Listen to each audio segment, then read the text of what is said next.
दो विपरीत कामों के मिलन पर तुम्हारा जीवन खड़ा है। इसलिए करीब करीब असंभव है, मनोवैज्ञानिक के हिसाब से तो बिल्कुल असंभव है कि व्यक्ति काम वासना के पार हो जाए। धर्म शास्त्र भी यही कहते हैं। आत्म पुराण में बड़ा अद्भुत वचन है, कामेन विजितो ब्रह्मा, कामेन विजितो हरा, कामेन विजितो विष्णु, सक्रा कामेन निर्जिता। काम ने जीता ब्रह्मा को, काम ने हराया शंकर को, काम ने हराया विष्णु को। काम से कौन कब जीता? काम से सब हारे। काम का बल तो प्रबल है, और जिसका जितना ज्यादा बल प्रबल है उसके पार होने में उतना ही संघर्षण होगा। इसलिए कहते हैं वैरी रूप काम। इस जगत में अगर टक्कर ही लेनी हो किसी से, अगर हिम्मत ही हो टक्कर लेने की, अगर संघर्ष करने का और योद्धा करने का, योद्धा बनने का रस हो, तो छोटे मोटे दुश्मन मत चुनना। ख्याल रखना, जितना बड़ा दुश्मन चुनोगे उतनी ही बड़ी तुम्हारी विजय होगी। छोटे मोटे को हरा भी दिया तो क्या सार है। कहते हैं जंगल में, ईसप की कथा है, एक गधे ने सिंह को चुनौती दे दी और कहा अगर हो हिम्मत तो आ मैदान में और हो जाए सीधा युद्ध। लेकिन सिंह चुपचाप चला गया। सियार ये सुन रहा था। उसने थोड़ा आगे बढ़ के सिंह को पूछा कि सम्राट बात क्या है? एक गधे की चुनौती को भी तुम स्वीकार नहीं किए? उन्होंने कहा पागल हुआ, अगर उसकी चुनौती मैं स्वीकार करूं तो पहले तो अफवाह उड़ जाएगी कि सिंह गधे से लड़ा, ये बदनामी होगी। ऐसा कभी हुआ नहीं, ये हमारी कुल वंश परंपरा में नहीं हुआ कि गधे से लड़े। लड़ना है गधे से, गधे को समाप्त कर दे सकते हैं, लड़ना क्या है। अगर गधा हारा तो उसका कोई अपमान नहीं, हम जीते भी तो कोई सम्मान नहीं। लोग कहेंगे क्या जीते? गधे से जीते। और कहीं भूल चूक जीत गया गधा, गधे हैं इनका भरोसा क्या। तो हम सदा के लिए मारे गए। इसलिए मैं चुपचाप चला आया हूं। गधे से झंझट में पड़ना ठीक नहीं। छोटे से अगर तुम उलझोगे, जीते भी तो छोटे से जीते, और काश हार गए तो छोटे से हारे। दुश्मन जरा सोच के चुनना। मित्र तो कोई भी चल जाएगा, शत्रु जरा सोच के चुनना।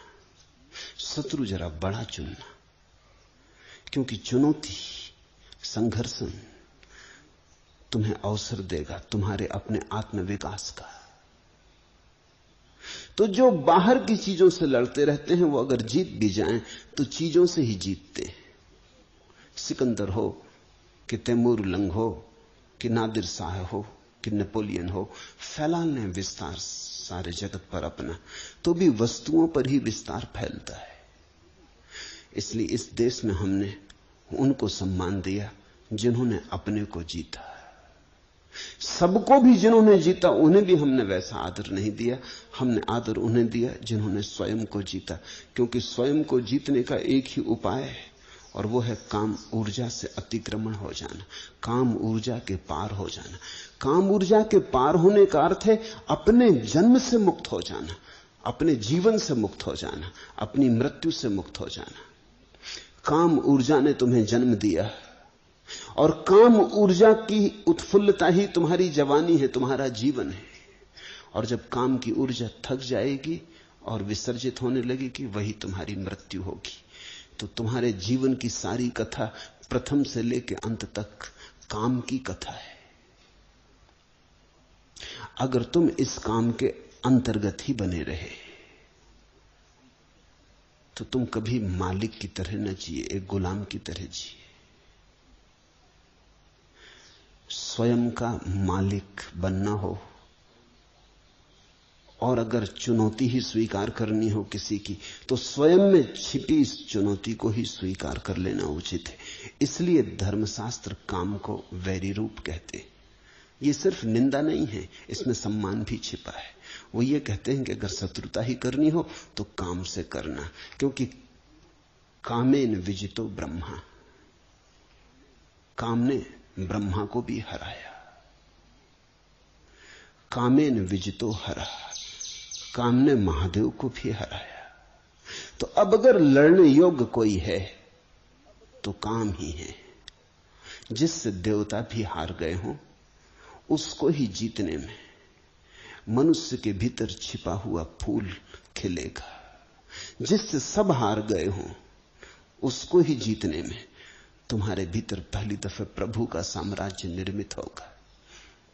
भारत अकेला देश है जहां हमने बुद्ध पुरुषों के चरणों में देवताओं को झुकाया है। जब सिद्धार्थ गौतम बुद्धत्व को उपलब्ध हुए तो कथा है कि ब्रह्मा, विष्णु, महेश तीनों उनके चरणों में अपना नैवेद्य, अपनी पूजा चढ़ाने आए। जब महावीर परम ज्ञान को उपलब्ध हुए तो देवताओं ने फूल बरसाए। लेकिन देवता क्यों बरसाते होंगे फूल एक मनुष्य के चरणों में? इसलिए कि ये मनुष्य उस सीमा के भी पार जा चुका जिस सीमा के पार अभी देवता भी नहीं गए। अभी इंद्र भी अप्सराओं में उलझा है। अभी स्वर्ग में भी वही काम व्यापार चल रहा है जो पृथ्वी पर चल रहा है। थोड़ा व्यवस्थित चल रहा है, थोड़ा ढंग से चल रहा है। ज्यादा सुंदर स्त्रियां हैं, ज्यादा सुंदर देह है, ज्यादा लंबी आयु है, भोग की सब सुविधाएं, सामग्रियां हैं। जो हमने स्वर्ग में देवताओं के लिए व्यवस्था की है, वही व्यवस्था विज्ञान आदमी के लिए पृथ्वी पर कर देने की कोशिश कर रहा है। मैंने तो सुना है एक आदमी मरा और स्वर्ग पहुंचा तो वो बड़ा हैरान हुआ।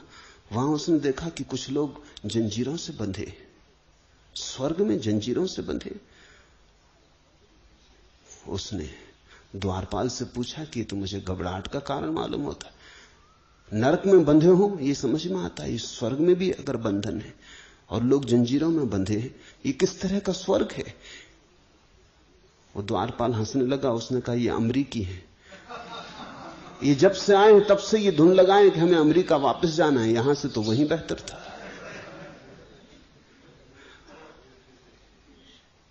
विज्ञान कोशिश कर रहा है कि स्वर्ग को जमीन पर घसीट लाए, लेकिन जमीन पे विज्ञान स्वर्ग ले आए तो भी कोई फर्क नहीं पड़ता।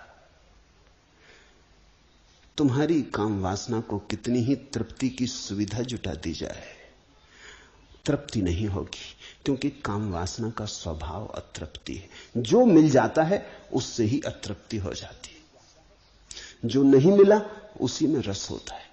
काम के इस स्वभाव को समझो, यही उसका बंधन है, यही उसका वैरी रूप।